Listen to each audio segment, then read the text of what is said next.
actor or male singer na gusto mong kantahan at ano yung kantang gusto mong i-dedicate sa kanya? Sasagot na kami for Jess. Ano pong context ito? Duet. Duet? Kakantahan Kakantahan po? Serenade. Parang date. At Ate, Sasagot sa'yo. go. Mike. Sabay-sabay ito ha. May actor akong kakantahan at isa-serenade. Sino yun? Sagot kayo. 1, 2, 3, go. Miguel and Felix! Ah. Hindi yung song. Yung sa akin. Anong song? Anong kanta raw? Sige. Anong song? Heal the world? Ano ba? Kanta ko parang sa kanya? Ano? Akin ka na lang. Crazy in love. Di sayaw eh, kasi sumasayaw si Miguel. So, sayaw siya, tapos kanta ko. Masabi mo kay Isa. Ay, Isa, mahal kita. Pahiram lang, Charis. Joke lang. Ikaw na. Marian. Nag-iisip mo na ako. Ala, nag-iisip sila lahat ng kanta. Alam mo sila, para sa akin mo talaga yung tanong. Pinapasigot to ha. Ayan po yung patigil na ginagawa ni Jess sa stage, diba? Yung mga pang-stretch at Back up na lang po namin siya. Pwede bang Ano, wala kayong as a sagot? supportive friend. We support you. Seryoso ba? Dapat may song! Dapat may song! Okay, At ito, si Hannah. Ako wala ko bang isa talaga, isa lang. Nakaduet ko na siya before for a theme song ng GMA. At sa All Out Sundays din, nakaduet ko na siya. Pero gusto ko siyang i-serenade. Nang wala siyang gagawin, makikinig lang siya sa akin. Si Christopher Martin. Anong song? Anong song daw? Ano? Sample dapat. Anong song? Anong song? Awit ka. One line. Isa lang. One line. Sayang na sayang pag-ibig na alay sa'yo. Marian. Ito yung ating board for this women. Chorus, ano ba? Si Thea, tsaka si Thea. Chloe. Mahirap Parang hindi pinakamahirap na tanong ha. Sa daan. Ikaw. Kahit sino na lang.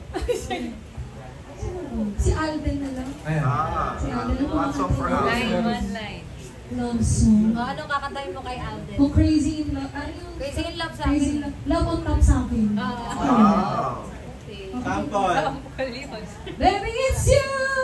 You're the one I love! You're the one I need! You're the only one I see! Oh, Teya. Kailangan may sample nila kasi lahat. Ako siguro. Kantahin mo muna. Kantahin ko muna yung gusto Oo, kong kasi mention mo si mo. You are sunlight and I'm Hindi, kasi gusto ko sana si Samsi. Na-cover ko na siya before sa Once on This Island. Yung nag-viral siya na, yung picture niya na viral, na yung ang laki ng arms niya. Actually, ako yung babae na nakaharap sa kanya. Legit! Ako yung babae dun sa picture na yun. Sabi ko, Sam, di ko man lang ako pinaganon. Parang sumama din yung mukha ko dun sa picture na nag-viral. Or sana nilagay niya yung username ko dun para nag-viral yung picture. Sumama yung follow. Anyway, si Sam Concepcion. And it's funny kasi when we worked together last year, sinabi ko pa sa kanya na pinilahan ko siya sa SM San Lazaro nung bata pa ako. Meron siyang contract signing sa first album niya. Tapos pumunta pa ako sa kanya para magpa-sign. Hindi ko na mahanap kung nasan yung album, pero I would love the opportunity for us to work together again. So, I Chloe, sino sa'yo? Okay, kung meron man ako isa serenade. Mateo. Siguro si Donnie Pangilinan.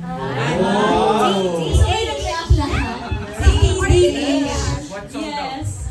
Anong song? Song, Brown Eyes by Destiny. Ano pa sample? Red Eyes? Ha? Sample, Chloe. I know that he loves me cause he told me so. I know that he loves me cause his feelings show. When he says to me, you see he gets to me. You see how he's so deep in love. Everybody sing. Concert. Thank you so much. Ay, siya lang. Very close. Sino? Meron kami lagi ni Direct Flow, pag umattend kami ng mga party, tapos nakikita namin na a-attend din siya. Kinikilig kami dalawa, si Sir Wendell Ramos. Oh! Sino gusto kantahan ni Direct Flow? Pinag-girl ko na siya. Ano ba pamilya ko first birthday? Alright. Do we have any more? I think, last two questions? Last question? Do we have? Ating press, members of the media? Wala na.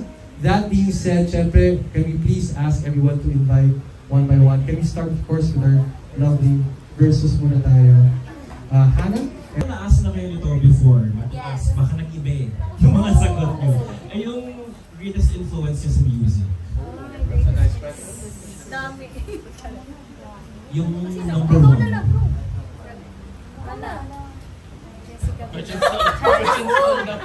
Sabi ko na. Sige, let's start with Hannah. Influence. Hello, tao po nga. Lakasan mo. Si Jessica Villarreal.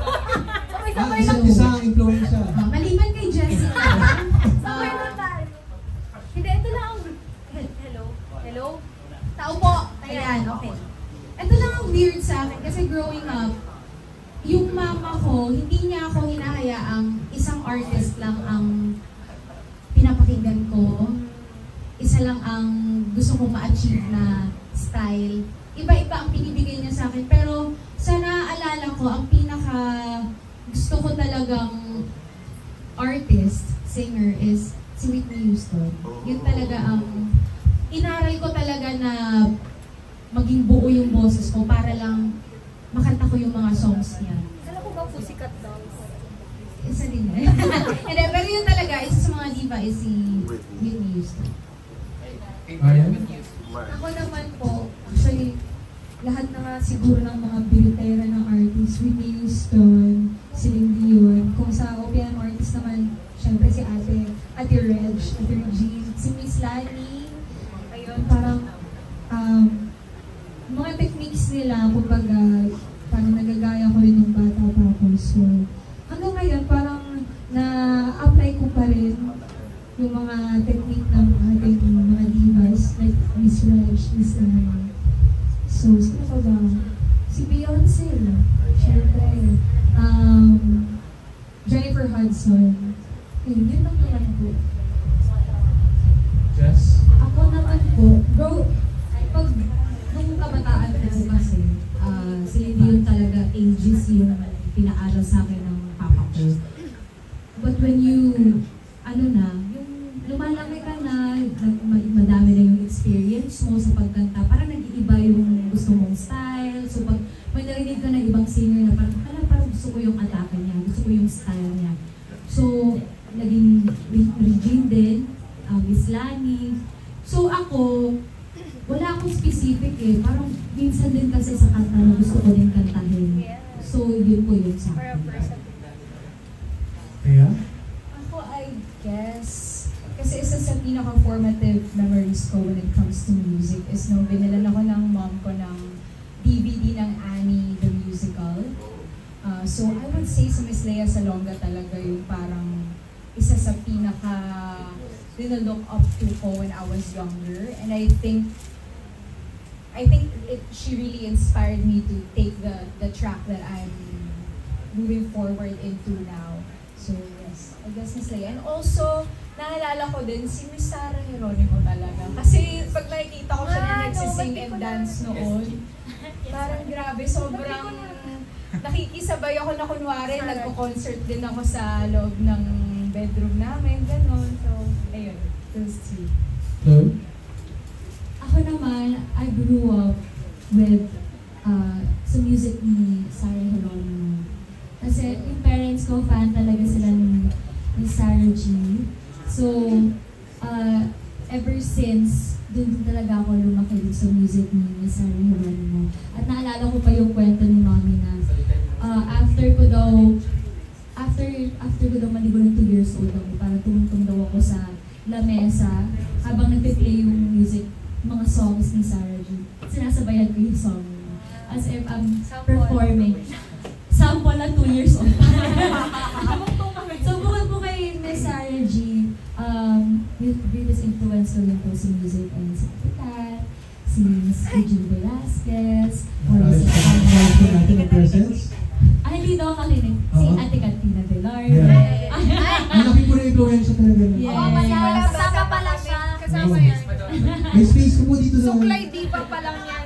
Suklay di ba pala ako? Oo, idol Ang yan. beach fan. And I think malaking influensya ni Miss Sarah dahil naging coach po rin siya. No? Yes po, I'm very, kaya nung nalaman ko po na, nung nakita ko po na umikot siya for me, I'm very, very happy na hindi ko po talaga ako makapaniwala na finally, na naging part po ako ng Team Sarah.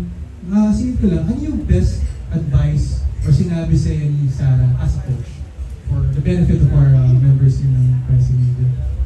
Lagi niya po kaming nire-remind na always sing from the heart. Kahit gaano pa kataas yung kaya mong abutin na notes, always sing from the heart. Thank you so much. And of course, Miss Flo, sino rin po? Yes. Ako, ang musical. Ito po, may tanong na po. Sino po influence niyo sa music? Gusto ko rin talagang kantahin. Ito po, may tanong na po for our esteemed director, Flo Reyes.